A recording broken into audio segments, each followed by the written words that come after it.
Exclusive तस्वीरें जी news पर। ये सीसीटीवी फुटेज देखिए और देखिए, जैसा कि अंकुर बता रहे थे कि बहुत दूर से ये क्योंकि सीसीटीवी फुटेज है तो बहुत ज्यादा समझ नहीं आएगा कि आखिर क्या वजह रही। लेकिन एक बार फिर से देखिए, 8:46 और 1 सेकंड होता है और एकदम से बहुत तेज धमाका और उसके बाद वहां पर धुआं सब कुछ हो जाता है। और इसीलिए जो आसपास के ग्रामीण थे वो सबसे पहले वहां पर पहुंचते हैं।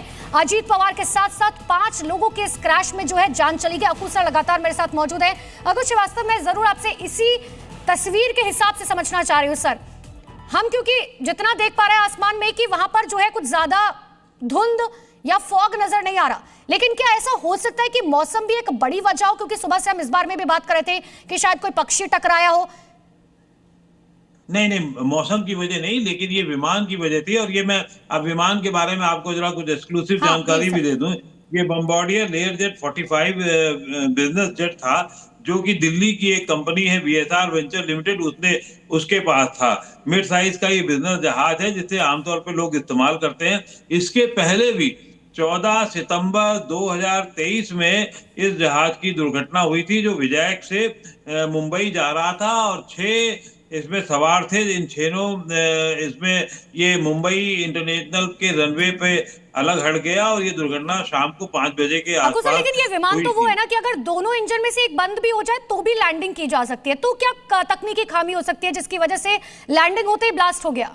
खराबी है, ये सिर्फ और सिर्फ तकनीकी खराबी है, ना कि कोई मौसम का। और दूसरा ये भी है, आप ये देखिए, महाराष्ट्र में हो रहा है, ये दिल्ली में नहीं हो रहा है या उत्तराखंड में नहीं हो रहा है। वहां मौसम की स्थितियां दूसरी। महाराष्ट्र में तो बहुत सामान्य स्थितियां हैं, वहां कोई ऐसा ठंड का प्रकोप नहीं है, ना ही धुंध का प्रकोप है, ना इस तरीके की कोई स्थिति। तो हमें ये समझना चाहिए, ये सिर्फ और सिर्फ तकनीकी खराबी थी जिसकी वजह से ये हुआ। और इसी विमान की एक दुर्घटना, बहुत बड़ी दुर्घटना 2008 में मैक्सिको में भी हुई थी, जो 4 नवंबर 2008 को थी, जो मैक्सिको के, जिसमें रक्षा मंत्री जा रहे थे और वो थे। और वो अकुल सर, बहुत सारे पहलू हैं और इन सब की जब जांच पड़ताल की जाएगी तब पता चलेगा कि आखिर वजह क्या कुछ थी। आप दोनों का बहुत बहुत शुक्रिया। अकुल सर आपका भी बहुत बहुत शुक्रिया। अंकुर आपका भी बहुत बहुत शुक्रिया हमारे साथ जुड़ने के लिए। तो महाराष्ट्र के बारामती में डिप्टी सीएम अजीत पवार का प्लेन क्रैश हो गया। बताया दरअसल यह गया कि बारामती एयरपोर्ट पर लैंडिंग के दौरान यह हादसा होता है। इसमें अजीत पवार समेत 5 लोगों की दर्दनाक मौत हो गई।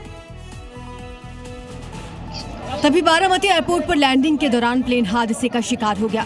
हादसे की वजह से प्लेन में भयंकर आग लग गई, जिसके बाद प्लेन से आग की ऊंची लपटें उठी, साथ ही काले धुएं का गुबार उठने लगा।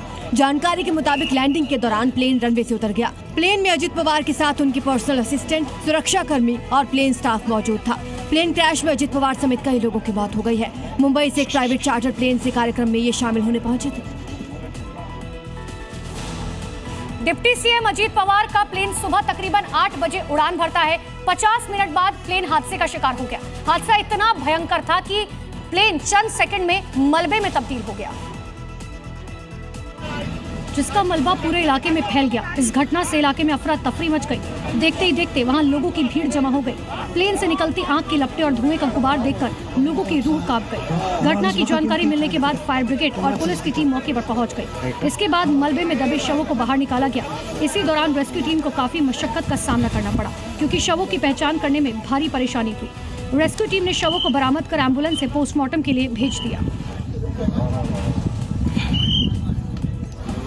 तो जानकारी के मुताबिक प्लेन में अजीत पवार के साथ मौजूद उनके पर्सनल असिस्टेंट, सुरक्षा कर्मी और प्लेन स्टाफ मौजूद थे। डिप्टी सीएम अजीत पवार मुंबई से प्राइवेट चार्टर प्लेन में बारामती गए थे,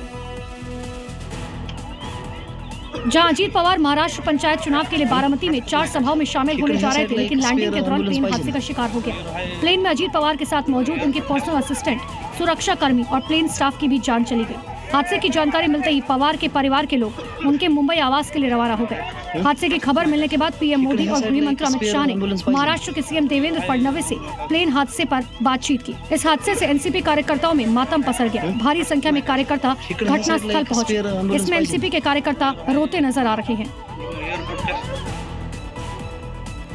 देखिए, जानकारी के मुताबिक जो प्लेन हादसे का शिकार हुआ प्राइवेट VSR कंपनी एयरक्राफ्ट का था, जिसमें कुल मिलाकर अजीत पवार समेत 5 लोग सवार थे। अजीत पवार जहां से विधायक थे वहीं पर उनका प्लेन क्रैश हुआ। वहीं से अजीत पवार ने अपने भतीजे योगेंद्र पवार को हराकर जीत दर्ज की थी। वहीं उनका प्लेन हादसे का शिकार हो गया। अजित पवार महाराष्ट्र की राजनीति के सबसे कद्दावर राजनेताओं में से एक थे। उनके बारे में ये भी कहा जाता है कि अजित पवार ऐसे शख्स थे जिन्हें कभी सत्ता से बाहर नहीं किया जा सकता। अजित पवार का जन्म 1959 में हुआ था। 23 साल की उम्र में कोऑपरेटिव बोर्ड में शामिल हुए। 1991 में पहली बार बारामती से सांसद बने। 1995 से 2024 तक लगातार 7 बार विधायक बने। अजित पवार महाराष्ट्र के 5 बार डिप्टी सीएम भी रहे। अजित पवार महाराष्ट्र की सत्ता में एक ऐसा नाम रहे जिसने बीते एक दशक में राज्य की राजनीति को नया आकार दिया। राजनीतिक माहौल उन्हें विरासत में मिला, लेकिन पहचान उन्होंने अपने दम पर बनाई। महाराष्ट्र के डिप्टी सीएम अजित पवार की मौत की खबर सुनकर महाराष्ट्र में शोक की लहर दौड़ गई। नेता हो या फिर कार्यकर्ता, किसी की आंखें नम हो गई तो कोई अजित पवार की मौत की खबर सुनकर फूट फूट कर रोने लगे। क्योंकि अजित पवार की मौत की खबर सुनकर महाराष्ट्र की फिजाओं में सन्नाटा पसर गया।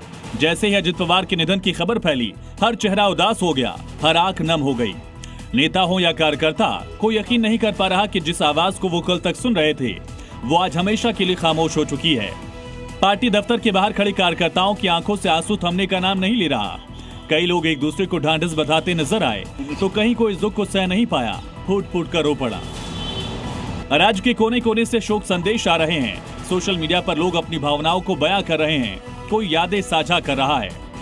महाराष्ट्र का भारी नुकसान हुआ है और हम सब लोग अभी उनके अंत्य संस्कार के लिए जा रहे हैं, तो ये बहुत बड़ा नुकसान हमारे महाराष्ट्र का। आज महाराष्ट्र ने सिर्फ एक नेता नहीं खोया, बल्कि एक ऐसा चेहरा खोया जो लोगों के सुख दुख का साथी था।